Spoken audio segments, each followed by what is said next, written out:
Assalamualaikum warahmatullahi wabarakatuh. Hai semuanya, perkenalkan nama saya Indra Nafara Aziza. Saya mahasiswi semester 5 dari program studi Tadris Bahasa Indonesia.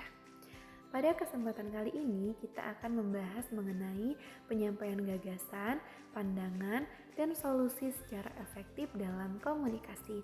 Ada 3 hal yang akan kita bahas. Yang pertama adalah penyampaian gagasan dan pikiran serta pentingnya komunikasi efektif.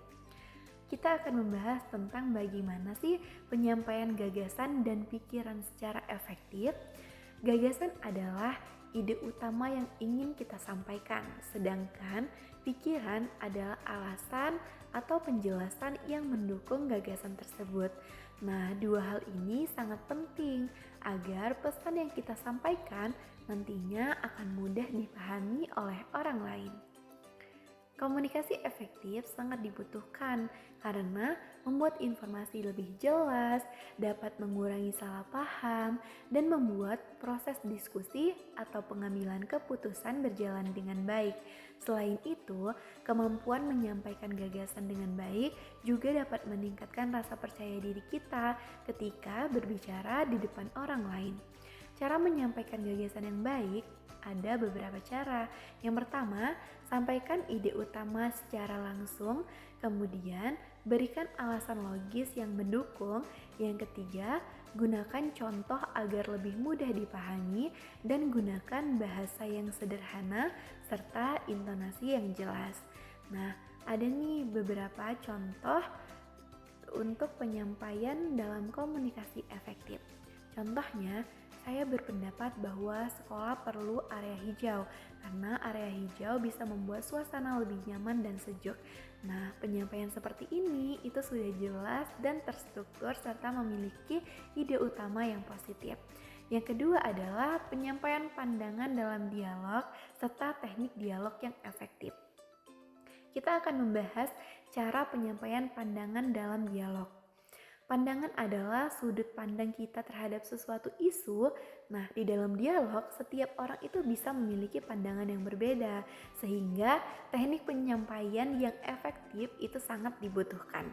Nah, agar dialog berjalan lancar, ada beberapa prinsip penting. Yang pertama adalah bergantian berbicara dan tidak memotong.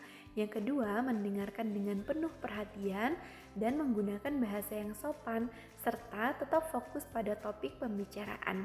Nah, saat menyampaikan pandangan, kita bisa menggunakan kalimat pembuka seperti menurut pandangan saya atau dari sudut pandang saya. Nah, selain itu, berikan alasan yang singkat dan logis, lalu tutup dengan sikap terbuka terhadap pandangan orang lain. Nah, contohnya, dari sudut pandang saya, kantin sekolah perlu menyediakan lebih banyak menu sehat karena makanan sehat membuat kita lebih fokus belajar. Nah, ini menunjukkan bahwa kita punya alasan jelas tanpa menyudutkan orang lain. Nah, pembahasan yang ketiga adalah pengajuan usul dan solusi kreatif menggunakan teknik problem solving. Nah, pada bagian terakhir, kita membahas cara pengajuan usul dan solusi kreatif menggunakan teknik problem solving. Kita harus mengetahui dulu usul adalah saran perbaikan, sedangkan solusi adalah langkah yang bisa dilakukan untuk menyelesaikan masalah. Nah, teknik problem solving yang sederhana terdiri dari mengidentifikasi masalah, yaitu memahami apa yang sebenarnya terjadi. Yang kedua adalah menganalisis penyebabnya, mengapa masalah itu muncul. Kemudian yang ketiga, kita harus menentukan beberapa alternatif solusi yang tidak hanya terdiri dari satu pilihan saja. Yang keempat, memilih solusi terbaik yang realistis dan mudah diterapkan. Kemudian, menyampaikan usul dengan jelas dan meyakinkan. Contoh usul kreatif adalah saya mengusulkan dibuatnya jadwal piket digital karena jadwal kertas sering hilang. Dengan jadwal digital, seluruh siswa bisa mengecek tugasnya langsung melalui handphone. Nah, solusi kreatif lainnya misalnya alarm kelas untuk kedisiplinan, program pengurangan sampah plastik, atau sistem QR Code untuk piket. Nah, semakin jelas dan realistis usul yang kita berikan, semakin besar peluang untuk diterapkan. Nah, itu tadi materi mengenai penyampaian gagasan, pandangan, dan solusi secara efektif dalam komunikasi. Sampai jumpa di pembahasan selanjutnya. Bye.